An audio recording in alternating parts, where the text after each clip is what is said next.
এক শিবিরে আনন্দ, অন্যখানে দুশ্চিন্তা। লক্ষ্য এক, অভিন্ন শিরোপার বার্তা। আবাহনীর ২৪ নাকি মোহামেডানের ১০? চিরচেনা সেই আকাশে নীল উৎসব নাকি বিতর্ককে পাশ কাটিয়ে মতিঝিলের বাজিমাত? সাম্প্রতিক বছরের বিবেচনায় দেশের ঘরোয়া ক্রিকেটের সবচাইতে হাই ভোল্টেজ ম্যাচ।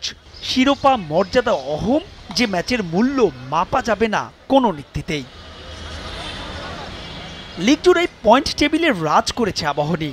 গ্রুপ পর্বে যে হেরেছে ২ ম্যাচে, তার একটা এই মোহামেডানের বিপক্ষে।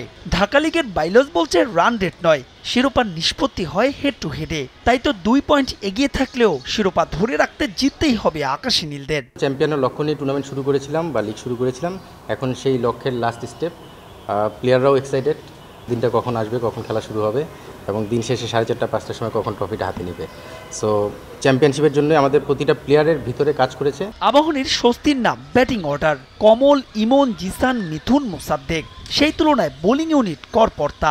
হান্নান সরকারের ইতিহাস গড়ার পথে যা হতে পারে প্রতিবন্ধকতা, বড় চ্যালেঞ্জ তাই রিপন, মৃত্যুঞ্জয়দের। বাজেটের একটা স্বল্পতা রয়েছে, প্রেক্ষাপটও চেঞ্জ হয়েছে, অনেকেই ট্রাস্টের জায়গা থেকে ভয় পাচ্ছিল পেমেন্ট ইস্যু বা বিভিন্ন ইস্যু নিয়ে। বাট বাজেট কম, কিন্তু বাজেটে কিভাবে সবাইকে স্যাটিসফাইড করা যায় সেটা এনশিওর করা হয়েছে। অন্যদিকে অসুস্থতায় নিয়মিত অধিনায়ক তামিম নেই, নিষেধাজ্ঞায় নেই ভারপ্রাপ্ত অধিনায়ক তাওহিদ হৃদয়ের ইস্যুতে জল গড়িয়েছে বহু দূরে। তাকে পেতে ম্যাচটির আগের দিনও বিসিবিতে ধর্ণা দিয়েছে মোহামেডান। তবে বোর্ড এই দফায় অবিচল। বৃষ্টিতে করা যায়নি পূর্ণ অনুশীলন, গাগরমের ফুটবলেই তাই দলটি কাটিয়েছে সময়। আবাহনী মোহামেডান সবসময় গরম খেলা হয়, সবসময় একটু উত্তেজনাপূর্ণ ম্যাচ হয়। মিডল অর্ডার ও যখন খেলে তখন এমন একটা সিচুয়েশন থাকে, আমাদের অনেক সময় খারাপ, অনেক সময় ভালো। তো ও থাকাটা খুবই দরকার ছিল।